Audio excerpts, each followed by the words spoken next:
This video was brought to you by my podcast of Mice and Men and Monsters, a real play podcast where Dungeons and Dragons and classic literature collide, with a high school English teacher as the dungeon master guiding all the action.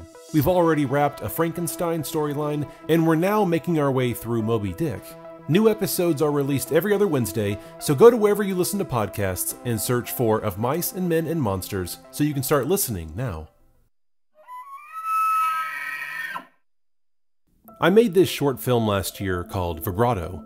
It's about two violinists dueling for first chair dominance, shot in this black and white gothic horror style. I can't show too much of it right now since it's still on the festival circuit, but I'll be sure to post it here once that wraps in a few months. I'm really proud of the way it turned out, especially since I hadn't directed anything in about 10 years when I was right out of film school. But it certainly has its flaws, and I think it's important for any creator to be honest with their work. Examining our own flaws is a learning experience. That's how we grow and improve in our craft. The music portion of my film is basically broken down into 3 separate parts, with a metronome's tempo increased in between each gap. I tried increasing the camera movement and editing pace to coincide with the increased tempo on the metronome, but it still felt repetitive and certainly didn't have the build and intensity that I was aiming for. The film is basically 2 people sitting in chairs playing the violin, and so I wonder, did I make it cinematic enough? Cinematic. That's a word that definitely gets thrown around a lot when describing how a film looks and feels. But what does it mean? What makes something cinematic? Well, as you might guess, there's not a definitive answer. A quick search online will turn up results that focus on different aspects of the filmmaking process. Some will say that it's the cinematography that determines whether something is cinematic or not. The lighting, composition, frame rate, aspect ratio. Others will say sound design, the sound effects and music working in tandem. Some even point to the writing itself, strong, well-developed characters revolving around big action set pieces. For me, I think a film can be considered cinematic when it's utilizing every available element in a variety of ways. Cinematography, sound, writing, but also what might be the most important element to filmmaking, editing. Though other art forms have similar parallels, this type of editing where 2 separate shots, or a series of shots, are deliberately cut together to create a new meaning is unique to film. Film is a visual medium. Because of that, simply watching people sitting, talking, and doing other mundane tasks isn't inherently cinematic.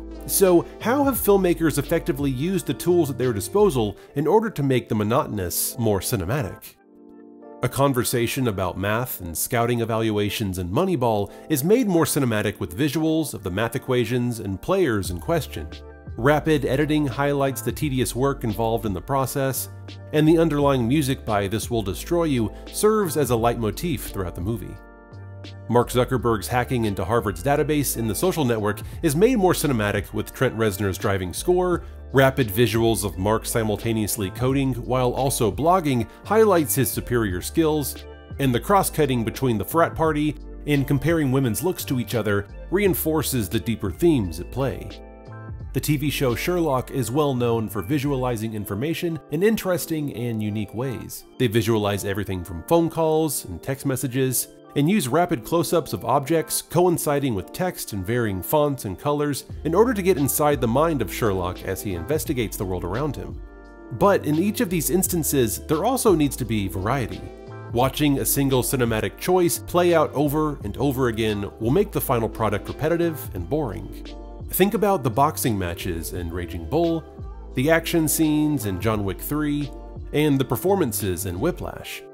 Each instance has to feel fresh and unique to itself in order to keep the audience interested and to drive the story forward.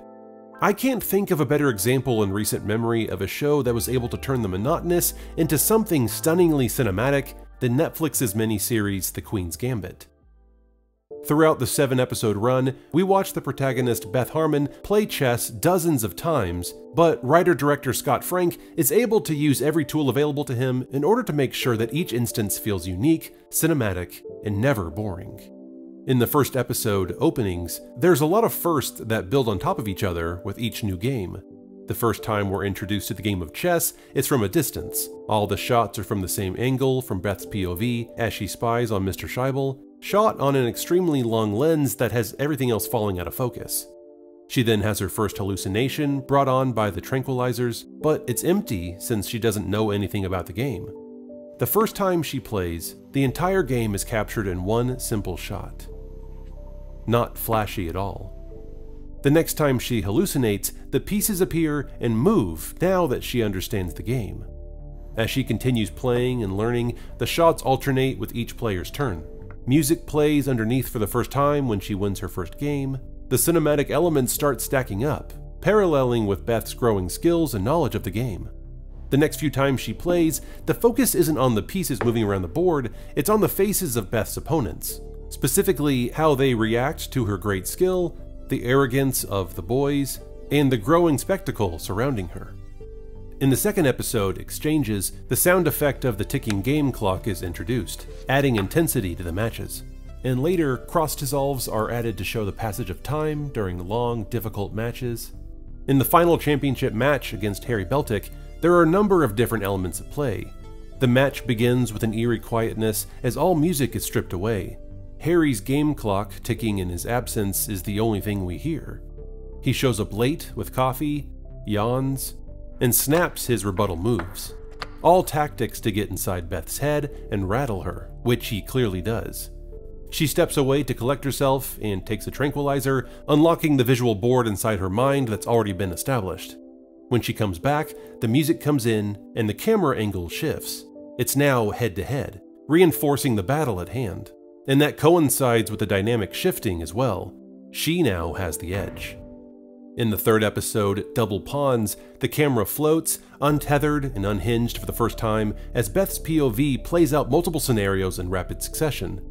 And in the fourth episode, Middle Game, Beth plays her own mind games as she wanders around the table, flipping her skirt and tapping her toe. In her first match with Borgoff, we don't see much chess at all. Instead, there's a freeze frame, and the commentary of a nearby radio announcer drives the action. Even when we cut away to Beth's mother in her room and her empty chair, the main through line of this game is from the perspective of the radio announcer. Episode 5, Fork, has one of my favorite chess sequences. The entire tournament is played out in a music video style montage with symmetrical split screens timed to the music, which parallels the rise of Beth and Benny Watts through the competition. Later, once we finally get to the big moment where they're about to face off and the first move is made, we immediately cut away and hear about the game after the fact, in conversation at a bar. In that same episode, and also in the next episode, Adjournment, Beth and Benny play speed chess. Their rapid hand movements feels like a choreographed dance. Rapid cuts coincide with the frantic pace of the game. In her rematch with Borgoff again, there's very little chess actually shown on screen. There's stop motion on the nearby visual board, timed to the eerie ticks of the game clock that montage the game. The entire game is put together to make the audience feel as disoriented as Beth with her hangover, distracted with her need for water. Without underlying music, the focus on the sound effects adds to the unease. Slurping, sniffing, ticking, it's all purposefully unpleasant. In the final episode, Endgame, there's another montage of victories throughout the tournament. But this time, the focus is more on the growing crowd outside, which parallels her growing stature and popularity. After her first victory, there's just a few people outside, but by the end, there's a massive crowd pleading for interviews, pictures, and autographs. And in her final championship match with Borgoff, again, we hardly see any game actually play out on the board. Instead, we watch the game through everyone else's reactions. The spectators, the radio announcers, the person moving the corresponding chart pieces, towns, the audience gathering outside. It's more about the moment that this entire series has been building towards, the grandeur and spectacle of it all, rather than the game itself. And in the end, she has her moment of transcendence as for the first time, she's able to visualize the board above her and play out rapid-fire scenarios in her mind without the use of tranquilizers. The music crescendos, the camera cranes up. She's finally put it all together and become the person she was always destined to be. There are over a dozen instances of Beth playing chess throughout the Queen's Gambit. In lesser hands, it would have grown stale and repetitive, because as we see in the very beginning, this is what chess is. Two players moving pieces across a board. But with a variety of cinematography, sound, writing, and editing, Scott Frank was able to take something simple and make it cinematic. Thanks everyone for watching. I really hope you enjoyed this video, exploring one of the best shows I've watched all year. If you did, please like it and leave me a comment below, telling me your favorite part about The Queen's Gambit. I'm gonna try and squeeze one more video into 2020 before I shut down and get ready for the new year. So if you haven't already, please make sure you're subscribed and click the bell below for notifications. That way you won't miss a new video whenever it comes out. Thanks again everyone for watching, and I will see you all next time.